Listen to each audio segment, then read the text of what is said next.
Hey, welcome back here to the Central PA Pour, and we're set up a little bit different here. We got some individual cameras. Kevin's back in studio. Dave's sitting to my right.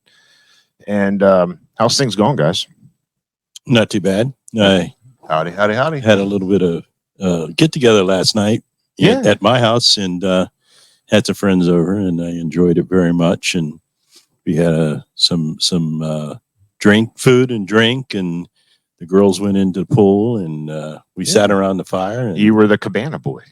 Yeah, that's what I was. But all right, Kev, you were just traveling a little bit. You traveling again here soon? I got a week off, staying home in the favorite Pennsylvania for a week. Oh, that's good. That's nice. Good. So, make sure you look us up on wherever you get your podcasts at Central PA Pour. Subscribe to our YouTube channel. Check out our link tree because our merch site is out there. So the merch helps us keep going and pay for some of the equipment we have here. We appreciate all the support. So give us a like, share, comment, whatever. It helps us out tremendously. We have a person we're bringing in here from Bethlehem, not actually Central PA, but we kind of met him. I think, Dave, you met him. I met him up at the Rails for Ales at Strasbourg. Right. That was an interesting excursion. I've never been to a beer fest where you're actually in and amongst giant diesel engines, and and everybody was setting up in front of these engines, and it was just interesting. That's good. So, but Dave met him, gave me his information. We reached out to him, so we're going to bring him in studio. So, Mr. Josh Divers from Seven Sirens, welcome to the Central PA Pour. Welcome aboard. Thanks for having me, guys. I tell you what, I think I've heard of Seven Sirens, but we were happy when you reached out and said, yeah, you'll do this. Even though you're not within our vicinity of Central PA, you're still PA. Yeah. So tell us a little bit about you and Seven Sirens, just a little bit of history, where you guys are at. I do have the information up top where they can find you on the web, but we like to hear it from you. Well, so I got into beer probably over a decade ago, as far as home brewing, and my partner and I decided about 6 years ago to open a brewery, and we thought it'd be fun, which beer is fun. We still think it's fun, but we took a parking garage and converted it into a brewery.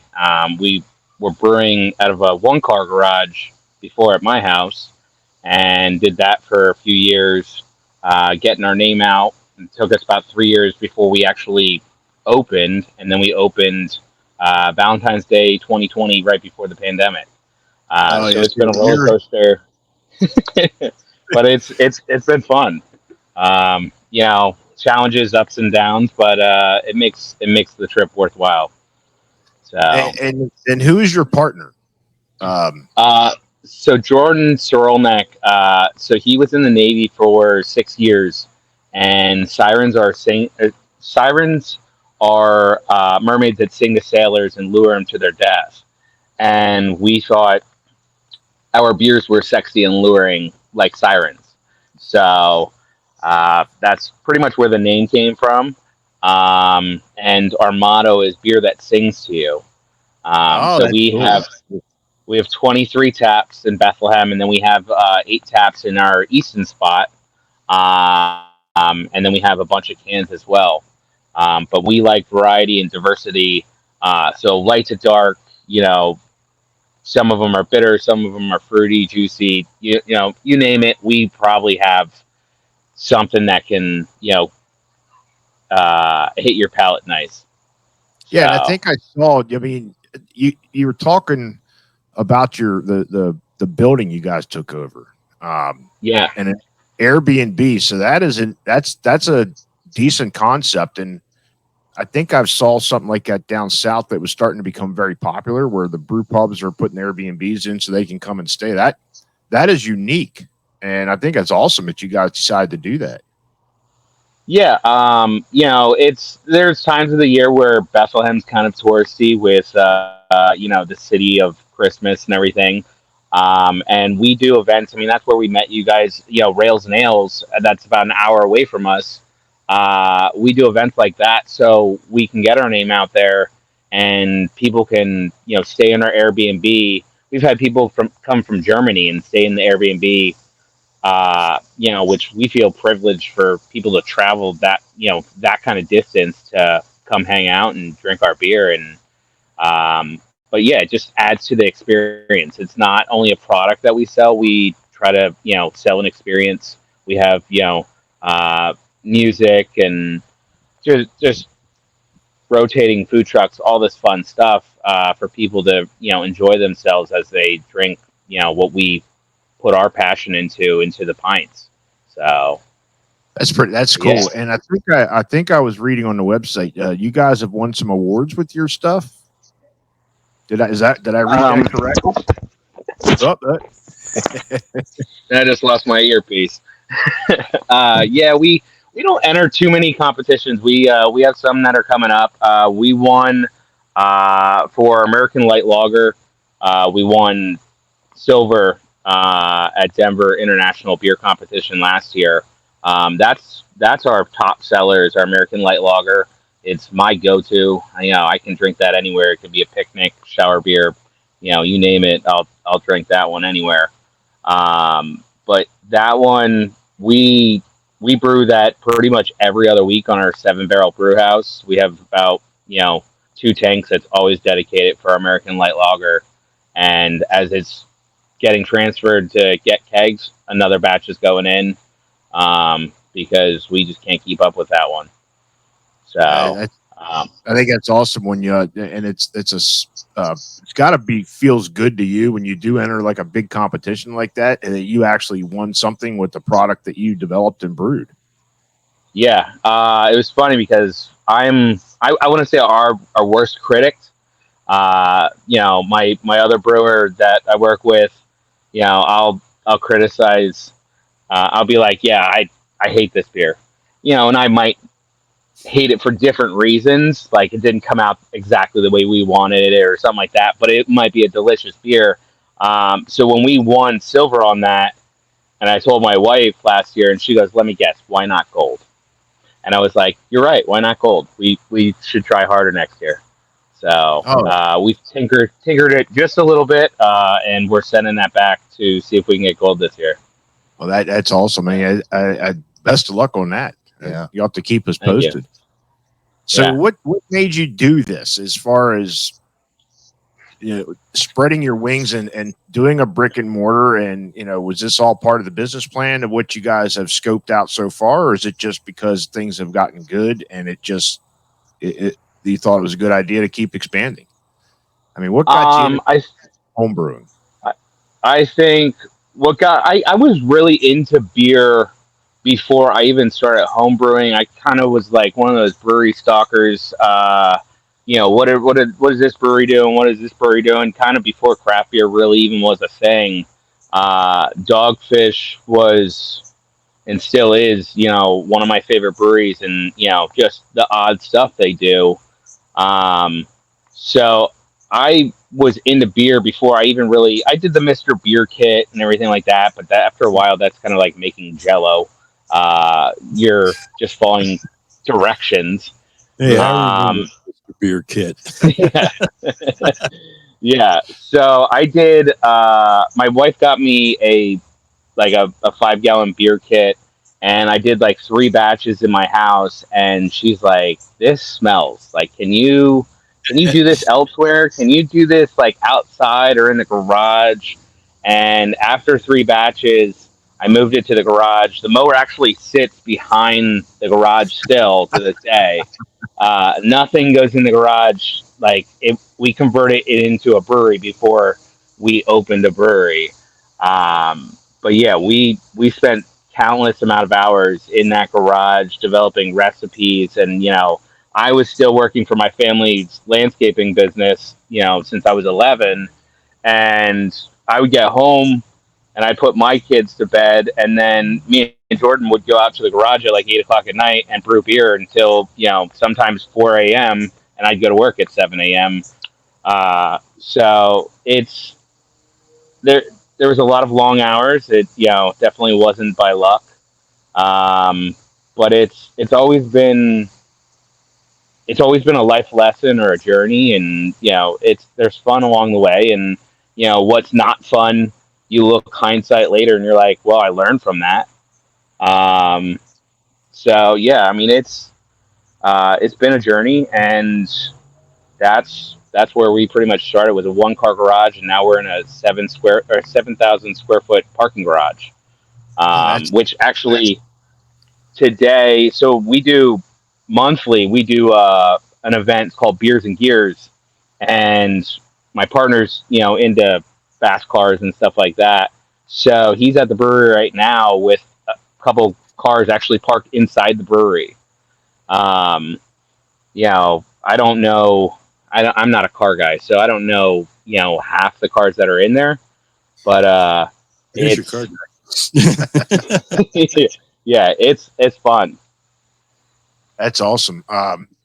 So speaking of beer, I think we have one sitting here, and is this a flagship beer, or is this, what's the story behind this one? So Stargazer, this is one of our flagships. It's one of our two of our New England IPAs that we brew year round. Stargazer, so if you look at the label, there's a ship on there. This design was actually based off the ship that Jordan was stationed on for 6 years. So he had a crappy old picture from his old cell phone one night when he was on top of the deck just gazing at the stars, and it just the way like the stars were and the lights off the ship, it was really cool, and I was like, why don't we put that on a can? So we named this one Stargazer, and it was actually one of our first commercial beers that we did during COVID, and it's been a hit ever since. Cheers to Stargazer. Cheers.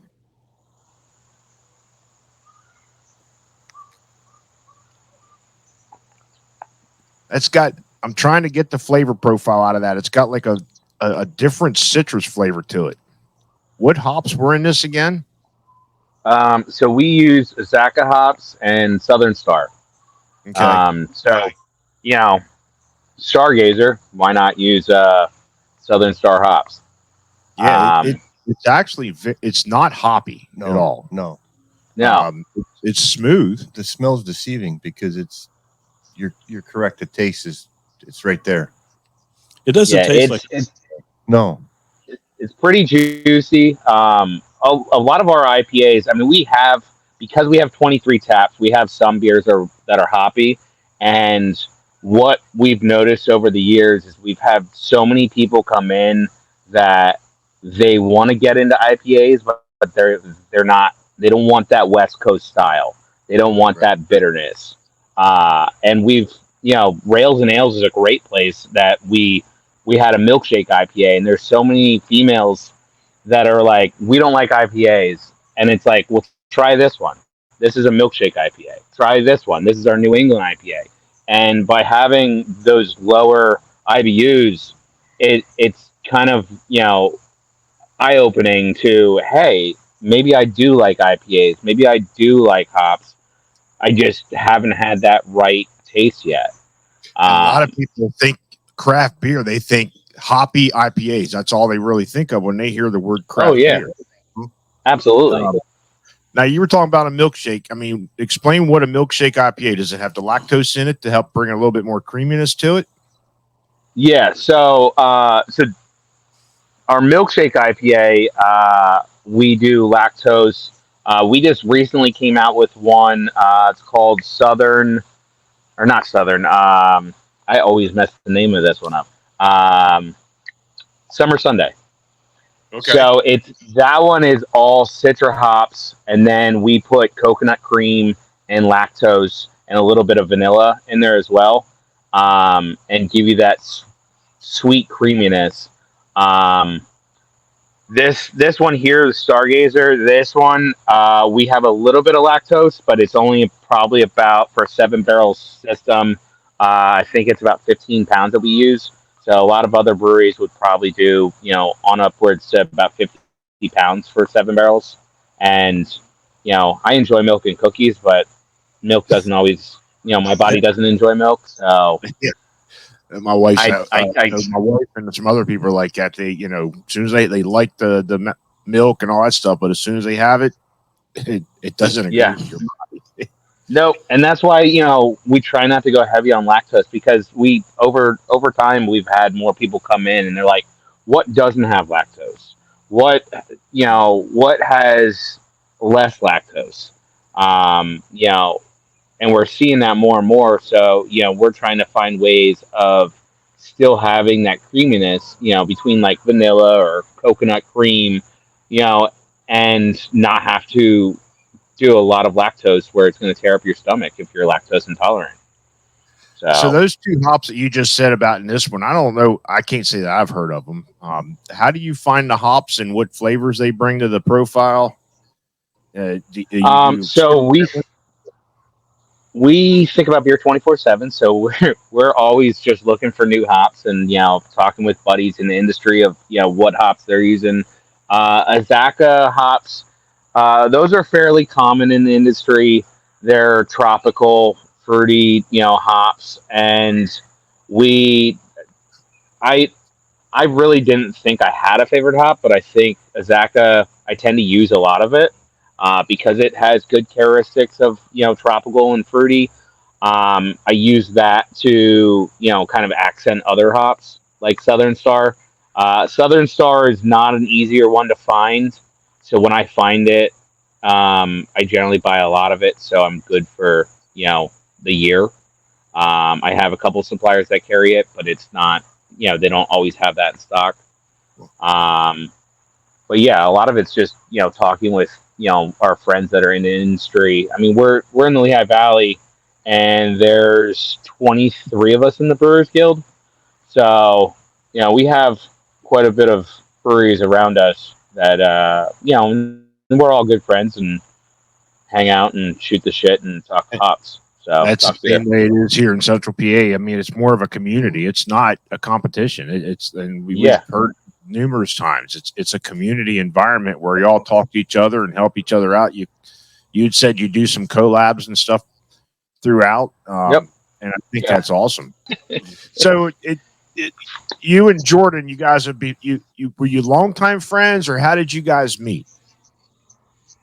So we always joke that we met on Grinder, but no. So we At least you didn't say plenty of shit. yeah, it was pretty much like the same concept. Um, so I was home brewing. He was actually working with another partner that was a long time friend about opening Seven Sirens, and he was probably about 6 months into the process of just coming up with the name. And they were looking at a location in Allentown. And at the time, I was getting serious with home brewing, and I did the Sam Adams competition. That's national. Every year they have a homebrew competition. I made it to the top 5. Wow. And part of it is you have to get people to vote for you and get your name out there and stuff like that. And my wife's like, you need to make up business cards or something and just get out there and like meet people and get people to vote for you. And I've been in sales, but I'm more of a back of house guy. So I went out of my comfort zone and I went out to bars and restaurants and talked to the managers and the owners and was like, hey, I'm not selling anything. I just need to get people to vote for me for this, Sam Adams homebrew competition. It's national. I'm making the top 5. And I did this for about a week. And I reached out to Jordan and I was like, hey, I saw that you're opening a brewery. If you need anything, let me know. I'd like to get into the beer industry. And we crossed paths a couple times while I was promoting myself, and he was starting to promote Seven Sirens. And then he reached out and was like, "Hey, my partner doesn't want to do something as big as my vision.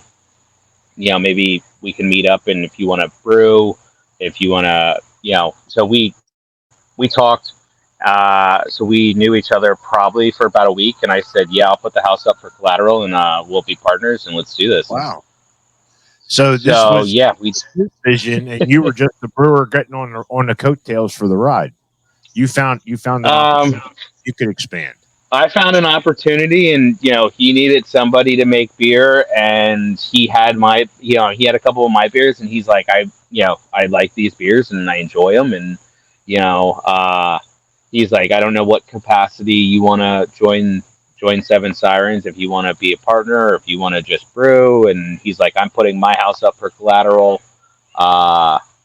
And I talked to my wife and I said, yeah, let's do it. And let's open a brewery. And before we opened our Bethlehem spot, there was a spot in Allentown that we were looking at.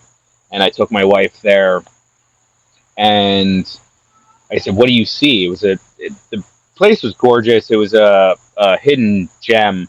It was an acre lot that had a 6,000 square foot warehouse with a house from 1920s. It was a limestone foundry.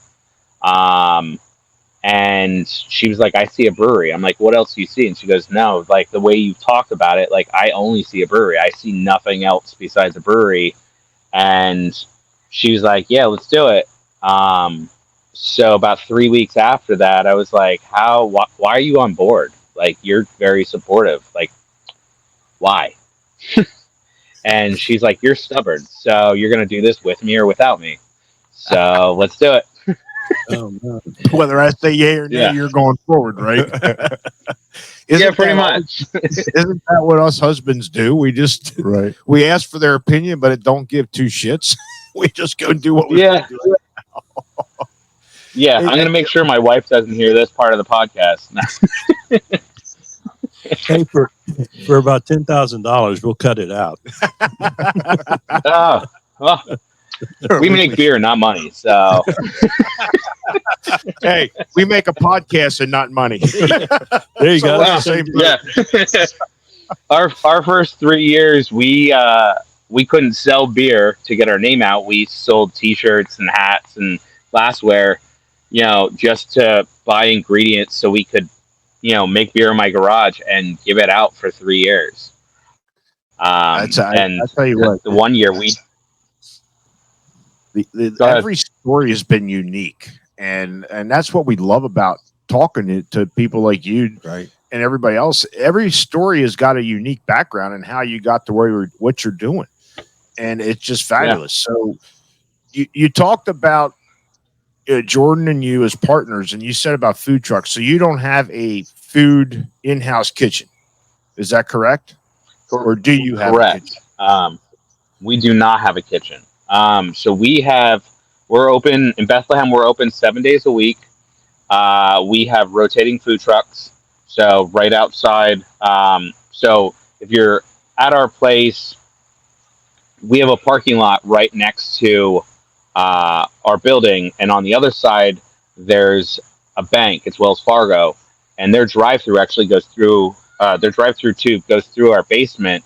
So people think that we're part of the bank. But when the bank drive-through closes, a food truck pulls up to where the drive-through is, and depending on the truck, we used to have food trucks that could literally just serve inside the window, so you wouldn't even have to go outside on hot or cold days.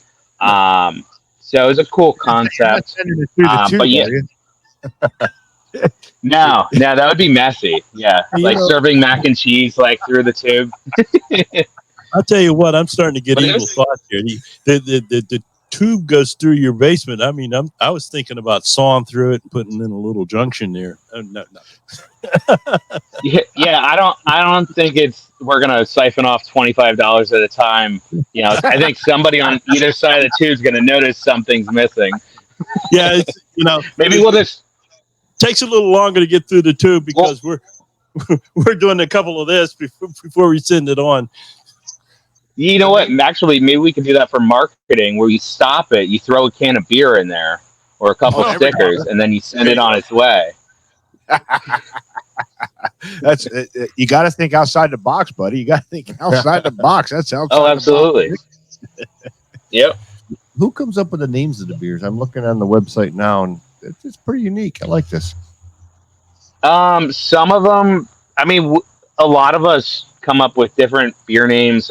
We have a communication app between all of our staff, and some days that will blow up with just beer names, and it could be anywhere from, hey, we need to name a beer, to, hey, let's just go through the app of funny names or funny stories that we it could be 3 a.m. and one of our bartenders can post something, and they'll be like, here's a name, ask me about the story tomorrow.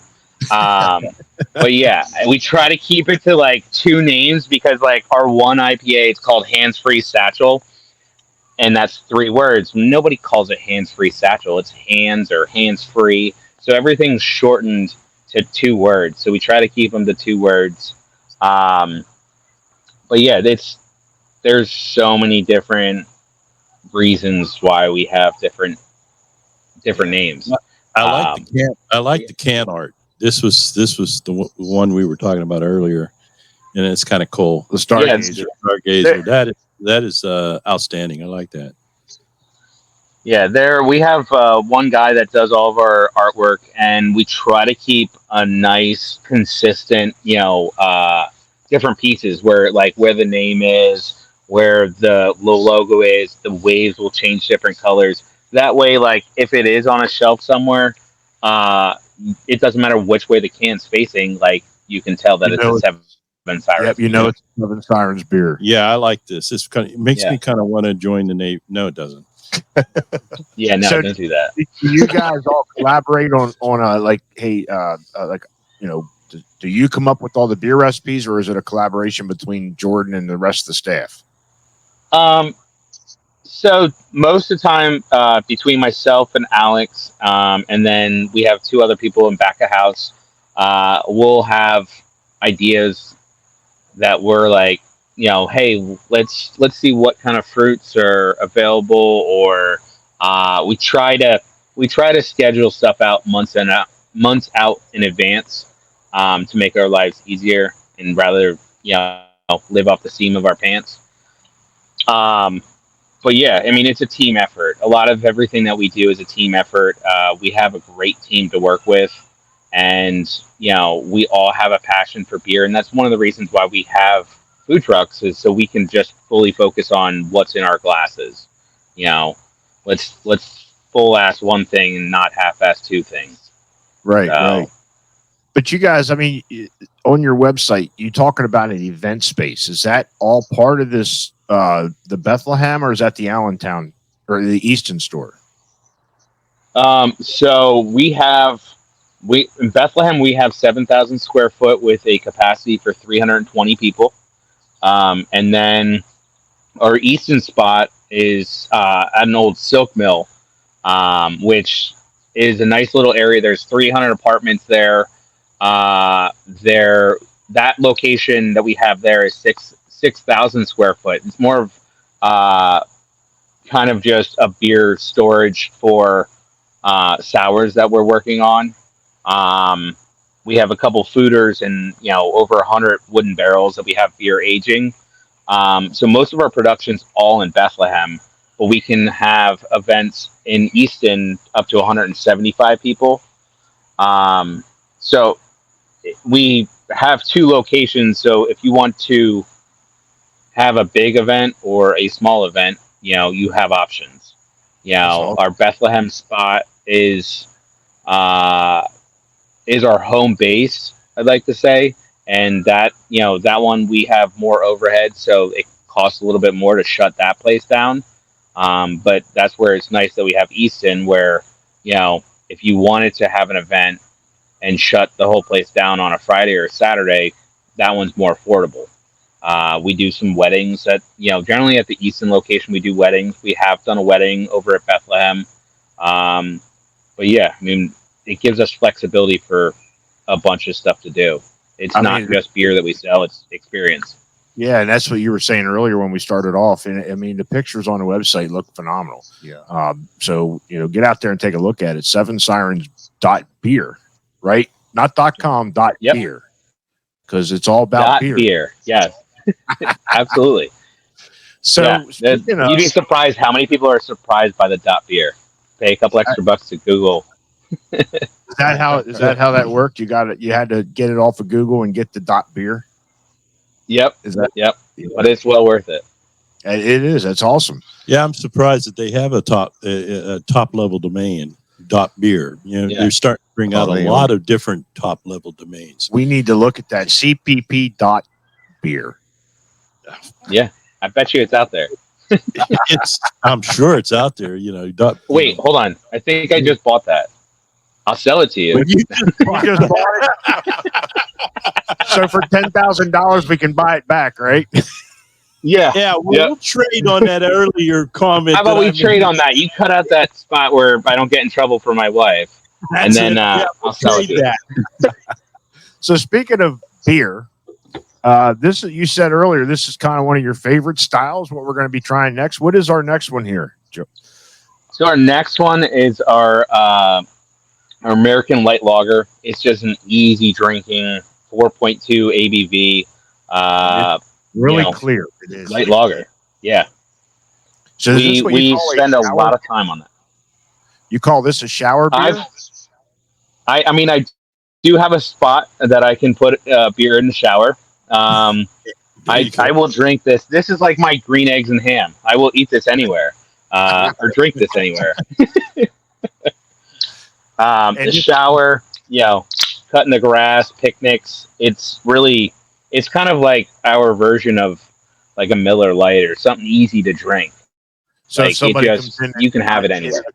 Yeah, that somebody comes in, it's not a craft beer enthusiast, and they say, well, I drink like a Coors Light, Miller Lite. You could give them this to let them venture into this world to start to understand this shit's better than the mass-produced stuff.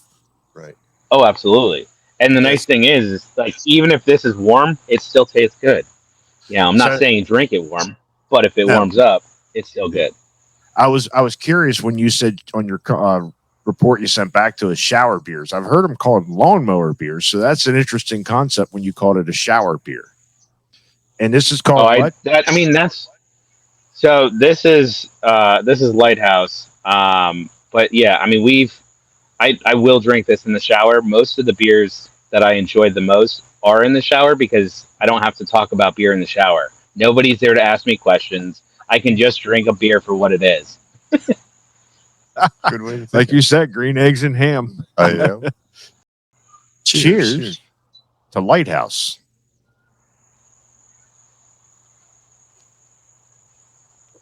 It's pretty good. Oh, that's got a nice malt backbone, but it's very light and crisp. It's very light. Yeah, it's a little dial in the back. Is that from the shower? Or? Oh, Jesus. We don't brew it in the shower. We drink it in the shower.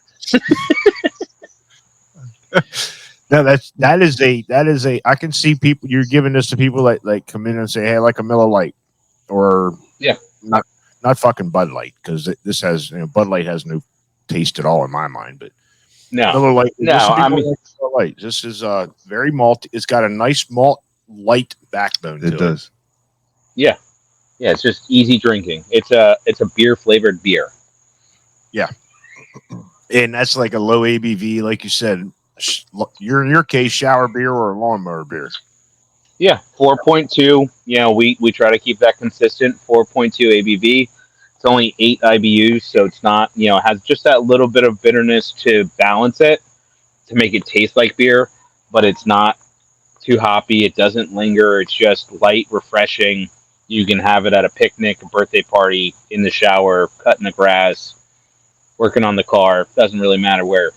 So yeah, now distribution. You say you do some canning, and how far is your reach with the cans? Do you get it out to distributors or here and there? I mean, we do self distro.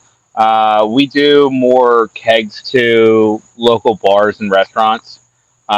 We have done cans, out in distro, but for the most part, we sell a lot of it in house. We have 7,000 square foot at Bethlehem and 6,000 square foot in Easton.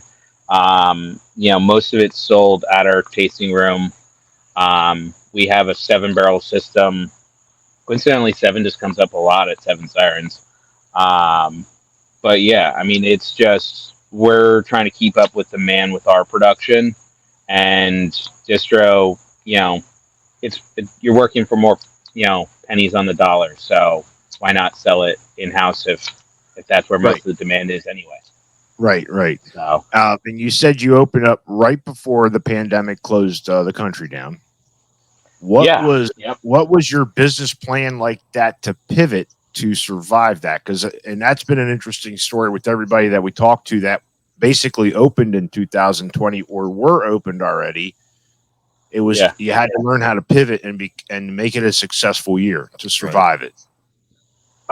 So Jordan and I both lost a bunch of weight, and we would just come in and bust our ass and just pivot with the world. There was days that we were told within 24 hours that you have to have food. Well, guess what? We have food trucks. But you have to have it on transactions to sell a pint of beer. So we went to, Sam's Club and BJ's, and we were known for Uncrustables for a little while. We bought Uncrustables and Pringles and Lunchables. And so if you wanted a pint of beer for $2 extra, you got a full meal. You got a beer, you got a Uncrustable, and you got Pringles. And I've had bartenders that are like, well, they don't want to eat those, and they want to tip me in Uncrustables, and I'm willing to have that for dinner. I'm like, I don't. It has to be on the transaction. I don't really care. So I mean, every day was just a new challenge, and there was many of nights coming home from work, and my wife's like, "What are you gonna do?" And I'm like, "Well, this is what we're doing today, and we'll find out tomorrow if we have to do something different." We had an SBA loan, so they want it before COVID, before we opened. We had a 3 month or a 3 year projections of what we wanted to do.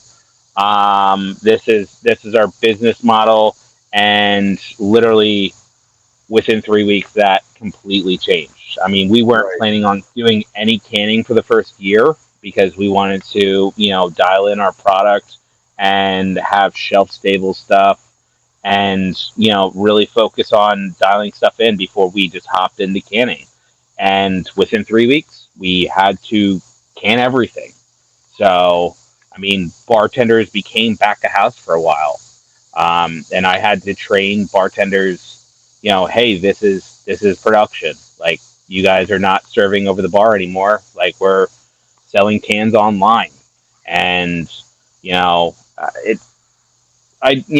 Looking back on things, there is a lot of sleepless nights, but it builds a better business, and it builds a better story, and I wouldn't trade a lot of it. There was times where it sucked, but you lived and learned like every other business. We had to find new ways to survive it, and here you are. We're 3.5 years past that, and you're still around. Yeah, you just had to learn to adapt. I mean, and when we first opened our brew house, we were working with somebody that our brew house, we were supposed to have that in 2 months, and we paid in full. And 14 months later, our brew house actually showed up. So when we first opened, most of all of our beer was contract brews that I was brewing over at Weyerbacher in Easton, and I was running down to Philly and doing collabs with some of our friends at Second Story and 10-7 and Tattered Flag. So when we opened, I thought I had enough beer for 2 months, and we have a capacity for 320 people. We had 320 people for the first 3 weeks with a line out the door with another 100 people. Wow. And it took us 3 years to open, so everybody was excited to try our stuff. And that shut down real fast with COVID. Right. So, I mean, the support of the community, you support the community and they'll support you. We did Pints for Popos during COVID, which people bought, beers online for first responders, for, police officers, EMTs, doctors, nurses. And on Saturdays, we would be, if we sold 100 that week, well, we passed out 100 beers, that Saturday. And most of those guys would only take one and buy a 4-pack and support us because we were supporting them. It gave them a mental break because they were first on the line with, COVID and stuff like that. Yeah. So it was supporting everybody that we could. But yeah. We have a local brewery that does the same with the police department and the fire department. Yeah, And they got do 2 this, beers. Yeah, they do the T-shirts and the beer, and it's beautiful. It works well. Yeah, Lydia and Stone. Lydia and Stone. It's the Enforcer and the heck's the other one? Fire extinguisher or the extinguisher. Extinguisher. There So you go. one's- I couldn't think of that one. Yeah. One is for the fire department, and they actually all collabed with Lydia and Stone to come up with the recipes for that. And That's cool. It worked out well. I think everything you guys do, like you just said, your hand in the community is also putting you guys on the map, and they're going to willing to support you no matter what it is. And that's any business you are, you got to have your hand in the community because it's business. Absolutely. And you support the community that you live in and you work in, and they'll support you. We're not all out there for ourselves. No. So we do a lot of charity stuff, and it honestly makes life enjoyable. So Yeah, and I think that's awesome. And like I said, every story we've talked to has been unique, different, and especially through the COVID. What do we call it? We have our own BC now, so we have before COVID, and instead of AD, it's AC after COVID. So we have a BC and an AC. Yeah. And everybody has come up with different ways to survive it. Now, if somebody wants to get 7 Sirens beer, since you're in Pennsylvania, if they live in PA, is that something they can buy online and ship it or not? We were doing that during COVID. It was we did it because we had to. We're not doing a lot of shipping now. We probably still can here and there, but a lot of it's just come out to us, and we have an Airbnb if you're not from the area, and it's $250 a night, and it sleeps 7. So 250 divided by 7 is really next to nothing, and you get a 10% discount down at the brewery. So the beer will sing to you. It's not going to drag you to your death down into the depths of the abyss, but it will drag you upstairs so you can crash. Yeah, correct. Yeah, and don't get a parking ticket, otherwise you'll stop at level 2 at the magistrate judge. Hopefully it's not a full circle. Yeah, go up to the judge. Hey, I'll buy you a beer downstairs. Oh no, that tap system's already directly in her court or in her chambers. Yeah. Either that or be behind his desk whenever you see the judge up there and he just leans over like this. You know what he's doing. All rise, but just wait. I got to tap a beer. I want to draw another. I want to draw another draft here. Excuse me. I tell you what, that's an interesting thing, and that the how you guys found that space and developed it into something. And you said you're doing something on a rooftop. Plans to be announced as far as what your potential is for that, and maybe a frame on it.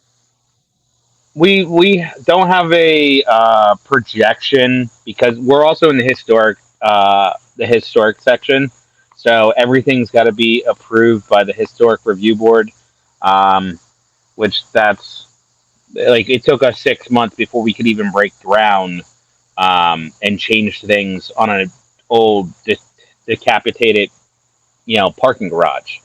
And we were just trying to make it look better. But everything's got to be voted on, make sure, the color schemes and the design is to what it used to be back in the day because it's in the historic district. So we still have some work to do. We do have design work done. We're not at the construction phase yet. And we also already put steel work up there. So it's just a matter of when.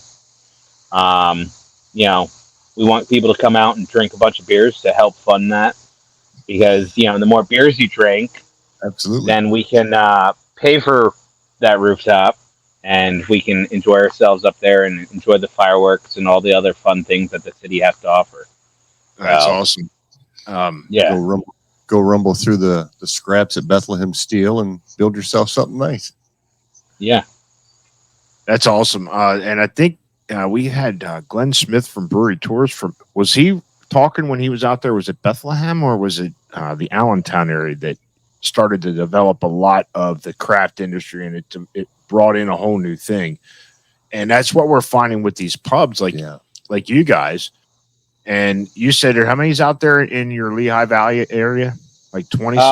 So we have, I think there's 23 or 24 in our Brewers Guild. So in the Lehigh Valley, we have about 23 or 24, different. I think that's also including we have a cidery and a meadery in our Brewers Guild. And they are starting to rebuild communities that may have once went dormant with businesses and stuff like that. So I know downtown York here, the craft industry has rebuilt and revitalized the community. Yeah. And I think it's crazy how beer does that. It is. Yeah. It is. Beer's good. Yeah, beer is good. So speaking of beer, we got another one sitting here. What's this one here? This was is this one of your flagships too? The Orange Skies? Yes. So Orange Skies is one of our flagships. That is our second top seller. That was our first top seller up until we came out with Lighthouse. That was number one. That was actually Orange Skies was the fourth batch I ever brewed on our system. So I hate this beer for so many different reasons, but I probably shouldn't say it out loud, but I love it for different reasons as well. Relationship, right? Sometimes that's a good thing. Yeah. This is one of my least favorites to drink. It is my wife's favorite one to drink, and we're very, it's opposites attract. So I think that's probably why she loves it and I hate it. But yeah, it's when it first came out, it was punch you in the face with flavor. It was the ABV was too high. It was nothing what I wanted to see, but it was also the fourth batch through our system. We were still dialing stuff in, and it wasn't a bad beer when we did it. It just wasn't to what I wanted it to be. And Jordan's like, no, I think it's great. I think we should sell it. And from then on, it was a hot commodity. Like everybody loved it. Everybody drank the shit out of it. And I'm like, this isn't what it's supposed to be. I hate it. Why does everybody love it? And that's why there's such a love and hate relationship for this beer. But yeah, this is my wife's shower beer, Orange Skies. Okay.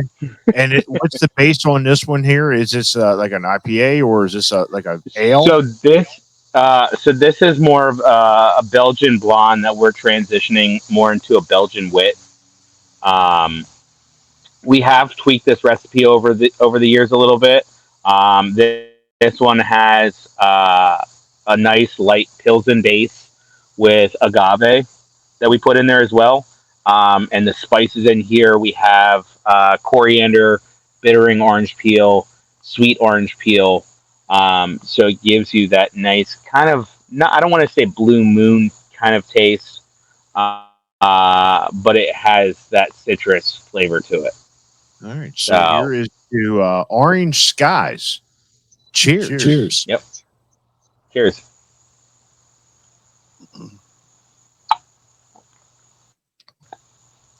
It definitely had a different aroma. Mhm. I couldn't place the aroma out of it, Mhm. but sitting on the mouthfeel and the palate, I'm getting that a little bit of that malt citrus out of it. It's just like kind of sitting there Yeah. and resonating, like a little bit of a like get that orange out of it. You said you use some sweet and bitter orange peel. So we use sweet and bitter orange peel. It used to be a lot when it first came out. It used to be a lot more bitter, and now we finally found that nice balance between the sweet orange peel and the bittering orange peel. Um, and like coming from my home brewing, like there was a lot of beers designed with bittering orange peel and not so much sweet orange peel. Um, it just really opens, like the more you work with sweet orange peel, it opens up, new doors and new avenues for a nice balance. Yeah, I think we just did. I did an orange vanilla cream ale, and I used. Okay. I did sweet orange peel in it, and it came out just a hint of orange. Finished off a little bit with that vanilla and creaminess with the dreamsicle. That's what I was shooting for. Okay, nice. And I just did a second batch of it and tweaked it a little bit. I'm not sure if I tweaked it too much because the gravity readings were a lot higher than they were the first batch, where I was right on all my specs. So we'll see how it turns out. I'm got a bottle with this or keg it this week to see what happens. But yeah, Okay. It came out pretty good. This is actually very good. It is Yeah. good.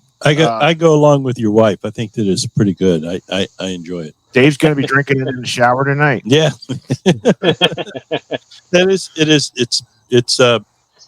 it's good and it's light and it's tasty. It is And tasty. that's what I like. And and it's not uncommon to hear where someone says, I don't like it, and then someone else says, well, I love it. And it's just the same with the three of us.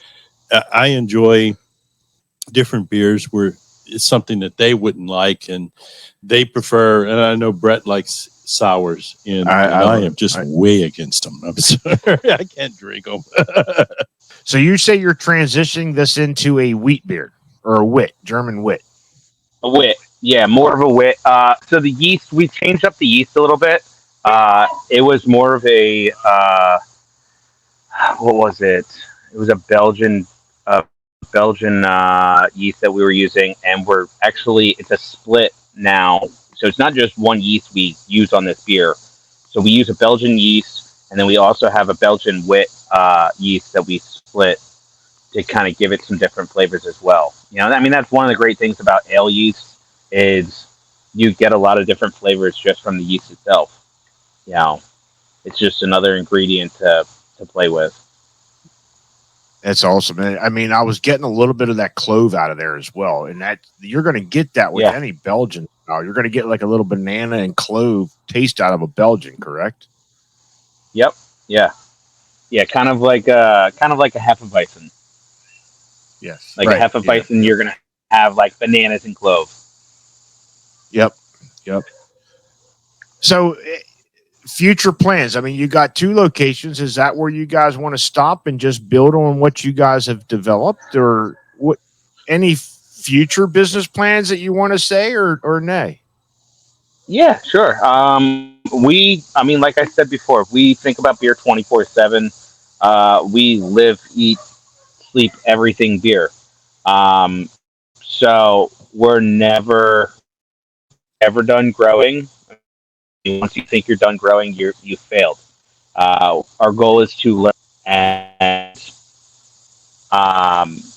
between both locations and working on opening the rooftop, we've also put it out there in the universe that we're working on a pedal pub with the city of Bethlehem. Kind of like Las Vegas and stuff like that.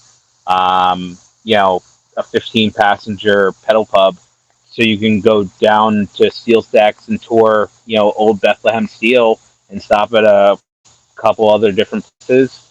And we can give you kind of like a history tour of the area. So, That's a great idea. Yeah. You So, can- we're you can all start- about expanding. You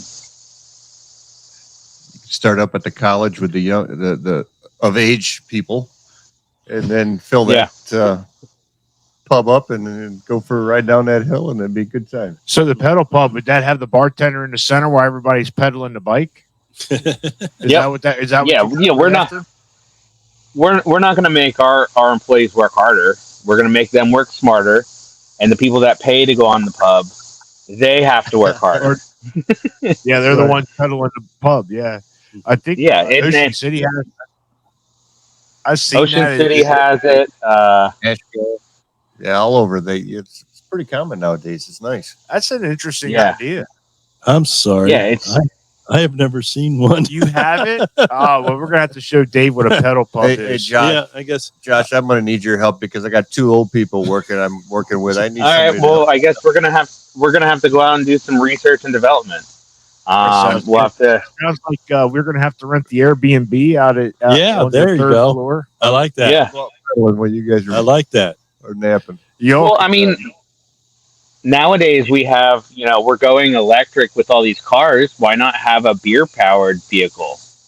Oh, We just power a vehicle by beer. nah, shit. Make them work for their beer. Right. Yeah. Your local bike costs about $3,000 like that. And the problem with that is if you get out somewhere and you run out of power and you got to tell everybody that they got to pour their beer into some hole to get What? this to go. No. That's not the concept. You pour the beer into this one, And you pedal the rest. And then you pedal. and then the you rest. pedal, and your body creates the energy to pedal. All right. And guess what? All that beer's not creating extra weight because now you're working it off as your consumption. Exactly. It's a win-win. Yeah, that's awesome. We'll have to show Dave what a pedal pub is. Yeah. I've never been It'll on be a good one. time. Have- Ocean City has the ones they're where fun. they rent the boats too. That's kind They of go out on a now boat. that one I would like. Yeah, the boat. They're not cheap. They're not cheap. Yeah. I'll tell you what. That's okay. You I get don't it up mind. and running. Let me know, and I'll get these guys down there. We'll be the Hey. first or second customer. And I tell you what, I don't mind it not being cheap as long as Brett's paying for What do you mean? it. I like that idea. Well, we're gonna get 10,000. Oh no, shit. We're gonna No, get we're 10 trading from for Josh, that, and we're gonna have yeah. to give it back to him. You So got to trade for that. Yeah. It's going to be a trade. So what else do you like to do when you have free time?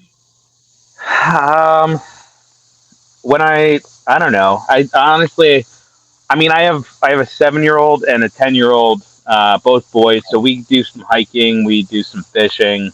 Other things I like to enjoy, that aren't beer related is probably grilling.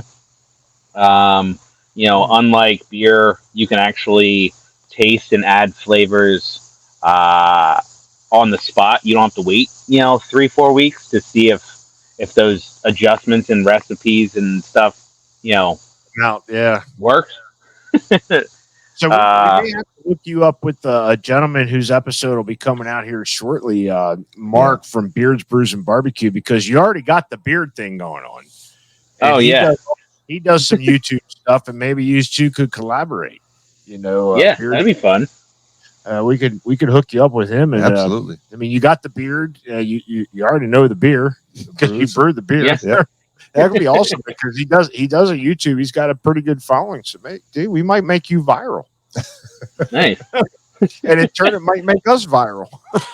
Well, Go ahead. I'm down for that. I'll make you famous. I'll make you famous.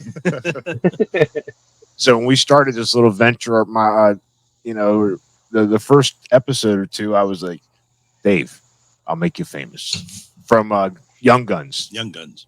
Amelia Okay. Estefan, when he played Billy the Kid, I'll make you famous. Thank God we haven't heard that in a while. Yeah. That's because Thank God. it hasn't become fucking true. Yeah, that's true.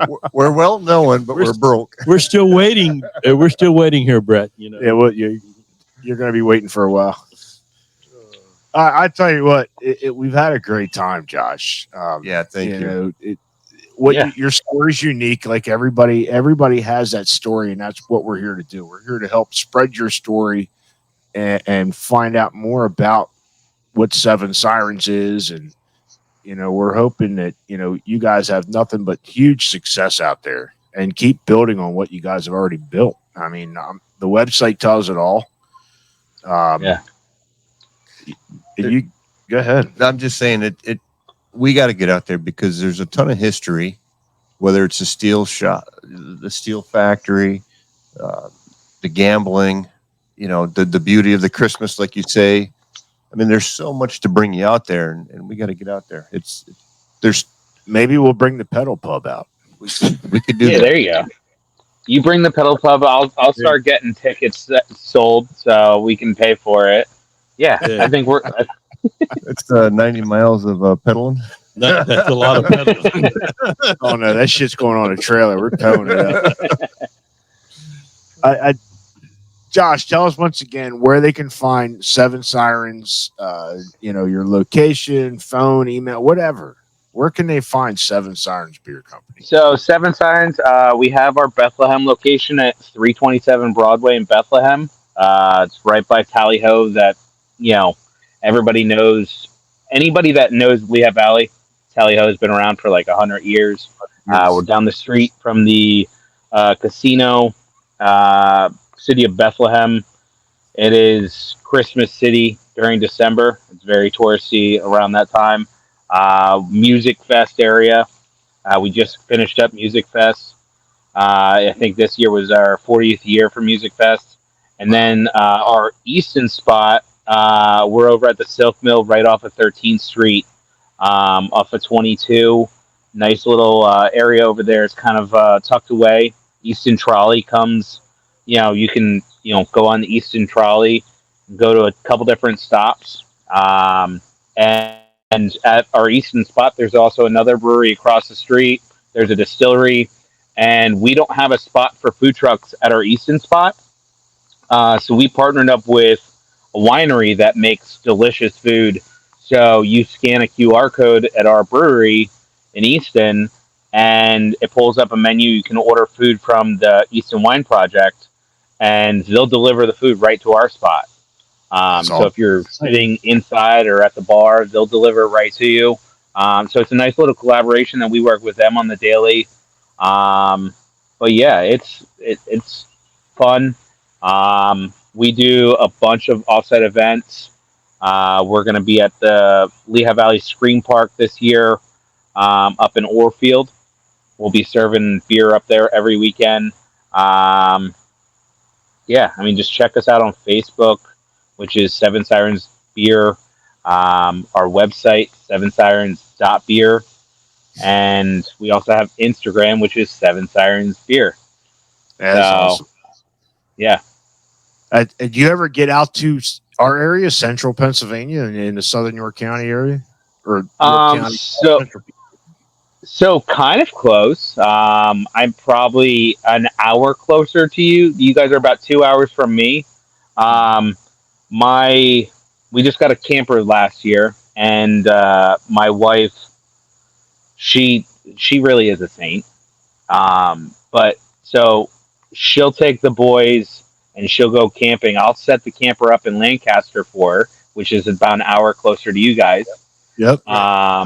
That's where I was last weekend, setting up the camper for her. And they'll spend like a week at a time camping with, at Circle M with indoor pool, miniature golf, outdoor pool, all that fun stuff. And she's like, you work a lot anyway, so we can enjoy the summer and you can enjoy the summer. The hell with you and having fun. You can work. Yeah. They go have fun. I work. But work to me really isn't, it's work, but it's still fun. When you do what you enjoy, it's really not work. When they say you enjoy what you're doing, it's that you never work a day in your life, Right? And it's the conversation we've had here this afternoon. And you've never worked a day in your life. You're having fun at this shit. Actually, it's kind of I think that's a saying that they portray, but the saying that you live is if you do what you love, you have to bust your fucking ass to To do what you love. to really do it and really enjoy it. They do. I know because I with my business, it's like everybody says, "Oh, you're living a dream." I'm like, "Yeah, but it wasn't mine." Yeah. It wasn't my Yeah, no. dream. Nightmares are dreams too. You know that, right? Yeah, so are wet dreams. Well, don't spill the beer in bed. So, and you had a shower beer. We have lawnmower beers, and I guess I'll have a bedroom beer, right? Yeah, just don't spill it in the bed. I'll have a pool beer. Yeah. So, Dave, any Oh, last that comments? sounds refreshing. Yeah, I'll tell you what. I've had quite a few beers in that pool, and I just sit back and it's one of the most relaxing things is just to sit there and just chill with a beer. I just enjoy it. So you, so it sounds like you're what's that? halfway to a shower beer. It sounds like you're halfway to a shower beer then. Yeah. Yeah, I'm halfway to a shower beer. There you go. It's Dave's hot Yeah. tub beer. Yeah. Yeah, don't call it a hot tub. The county wouldn't not the county, The but Cabana beer. the borough wouldn't let me call it a hot tub. I wanted to call it a hot tub, but it's not. It's one of those never-ending pools where what do they Swim call spot. the endless swimming pools or Yeah, whatever? it's one of those swimming pools that never. What do they call it there? It's a fucking hot tub. Yeah. Swim spot. It's that's what it is. It's called a swim spot. It has the huge, powerful jets that throws you against the wall, and you got to swim against. It's a fucking hot tub. Oh, okay. With Anna Boy. I mean, Yeah. Yeah. He likes the hot tub part. No, he doesn't he hates the hot tub part of it. But it's actually a pool where you can dump the temperature down to whatever and swim against it, and it's enjoyable and it's good exercise. It's good exercise. Kevin, any last words for Josh? No, thank you. We will be there. Oh, It's yeah, a good time. I think that's a good fall journey for it the is. CPP to come out to Seven Sirens, get the Airbnb. Yeah. We'll bypass the district justice office. Yeah. There you go. Do that. Unless Brett's driving. What Maybe we could do is we'll have we to could- stop there. We could stop off, have a few beers, come back and do a tour, see if there's any music playing that night, head back over.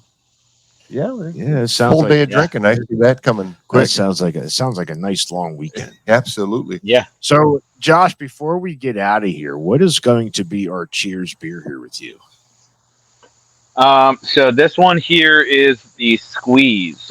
It's our Squeeze series, which we changed up the flavors for. It's a sour. This one is one of my favorites. One that we bring back all the time. It's the Squeeze series with blood orange and vanilla. That vanilla just gives it a nice cream. Blood orange gives it a nice tart. pH is a little lower because it is a sour. We use Philly sour yeast on it. But it's a nice blend. This is one of my favorites. And So this is a shower beer for you? what's that? Is this a shower beer for you? No. Sometimes it depends You on may what have mood I'm in. You got like a multi-tap in the shower? No, because then I would be so pruny. I would never come out of the shower. I'd never be productive. Well, hey, Josh, we do appreciate you taking the time to sit down with the three of us on the Central PA Port.